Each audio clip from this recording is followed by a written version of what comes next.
जय Hind. Future of India और आप सभी का स्वागत है। इस वीडियो में आज बात करेंगे हम लोग M power India limited company के बारे में। काफी दिनों से इस स्टॉक के बारे में कोई चर्चा नहीं हुई, जब से इसमें गिरावट आ रहा था तब से। हालांकि गिरावट आने के बाद इसमें तेजी देखने को मिली और फिर से अभी देखेंगे तो इस स्टॉक में गिरावट थोड़ा सा रिट्रेसमेंट इसको कह सकते हैं। इसको गिरावट नहीं कहेंगे, मैं चार्ट पर आपको समझाऊंगा क्यों इसको रिट्रेसमेंट कहते हैं। तो ये गिरावट आपको हल्का देखने को मिल रहा है। हालांकि आपके लिए जो पहले से इसमें इन्वेस्टमेंट करके बैठे हुए उनके लिए खुशखबरी है कि ये स्टॉक रिट्रेसमेंट कर रहा है। चार्ट पर जब देखेंगे तो पता चलेगा और इसके बाद इसमें अब एक लंबी तेजी देखने को इस स्टॉक में मिलेगी और बहुत पॉसिबिलिटी है कि जो ऑल टाइम इसका हाई है उससे भी एक नया रिकॉर्ड मतलब इस बात है कि नया हाई बनेगा इसके शेयर प्राइस में। और वो जो हाई होगा, ऑल टाइम हाई होगा, ये बहुत जल्द आपको इस कंपनी के चार्ट पर होते हुए दिखेगा। उन सारी चीजों को हम लोग आगे डिटेल में इसके चार्ट पर समझेंगे। उसके पहले जब बेस इंडिया की वेबसाइट पर आप देखते हैं तो पाएंगे कि एम पावर इंडिया लिमिटेड जो कंपनी है अभी एसएम स्टेज 2 की कैटेगरी में है।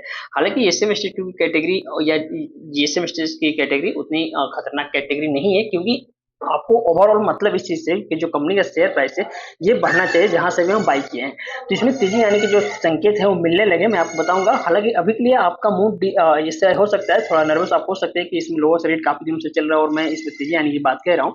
तो आपको ये पता होना चाहिए कि हर एक रात के बाद एक सवेरा होता है। तो इसमें रात काफी हो गई और सवेरा होने की अब समय आ गया है। मैं आगे लेके चलता हूँ आपको चार्ट पर, सारी डिटेल्स को आपको मैं वहां पे समझाता हूँ। तो देखिए, जब हम लोग कंपनी के चार्ट की बात करते हैं इसका मतलब हम टेक्निकल एनालिसिस की बात करते हैं। टेक्निकल एनालिसिस से हमें इस कंपनी के शॉर्ट टर्म का ट्रेंड पता चलता है कि शॉर्ट टर्म में अभी इसमें क्या होने वाला है, कि लॉन्ग टर्म का भी ट्रेंड इसमें पता किया जा सकता है। लेकिन लॉन्ग टर्म के ट्रेंड का मतलब होता है कंपनी के ओवरऑल काम और फंडामेंटल को हमें समझना होता है। तो हम सभी जानते हैं कि जो कंपनी काम करती है ये एक हाई आईटी प्रोडक्ट्स बनाने वाली कंपनी है। हाई एंड आईटी प्रोडक्ट्स मतलब जो आईटी सेक्टर से जुड़ी हुई कंपनियां होती है उनके लिए आईटी प्रोडक्ट्स बनाती है, काफी बड़े पैमाने पर ये कंपनी काम करती है।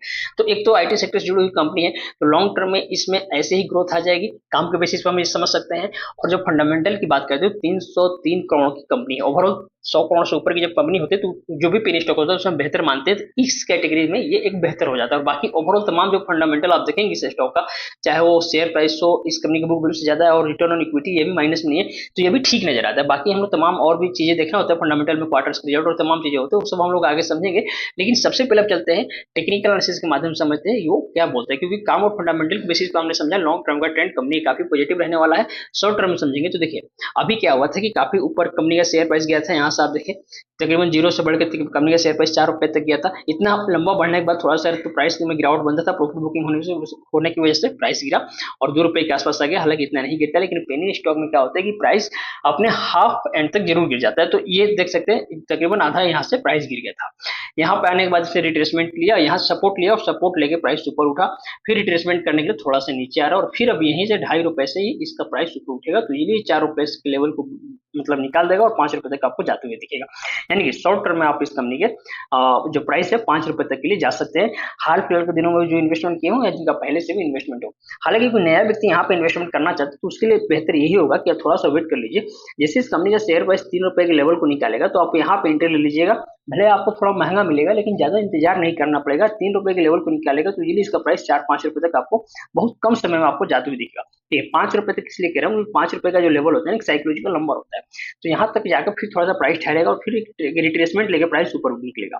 तो फिलहाल आप 5 रुपए तक के लिए इसमें जा सकते हैं। और जैसे मैंने बताया कि टेक्निकल एनालिसिस के माध्यम से यही चीजें पता चलती है कि इसमें शॉर्ट टर्म में क्या होने वाला है। शॉर्ट टर्म की जो बातें थी मैंने आपको इस चार्ट पर बता दी, और लॉन्ग टर्म का जो व्यू होता है उसके लिए हमें कंपनी के काम और फंडामेंटल तमाम चीजों को देखना होता है। तो जैसे मैंने शॉर्ट टर्म आपको एक ओवरव्यू दिया जो कंपनी के काम और जो फंडामेंटल है ये काफी बेहतर है, और उसके बेसिस पे भी लॉन्ग टर्म में इसमें इसके शेयर प्राइस में तेजी आने के चांसेस रहेंगे, क्योंकि जो कंपनी के काम है वो ओवरऑल काफी बेहतर है। और जो शॉर्ट टर्म का टारगेट है और जो ये होने वाला है ये चीज भी मैंने आपको M power India limited company के शेयर के बारे में आपको बता दिया है।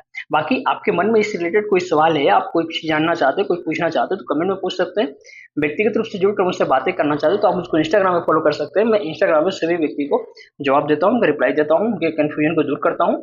तो जो भी हो आप जरूर हमसे कांटेक्ट कीजिएगा। मिलते हैं अगले वीडियो में, तब तक के लिए धन्यवाद, शुक्रिया।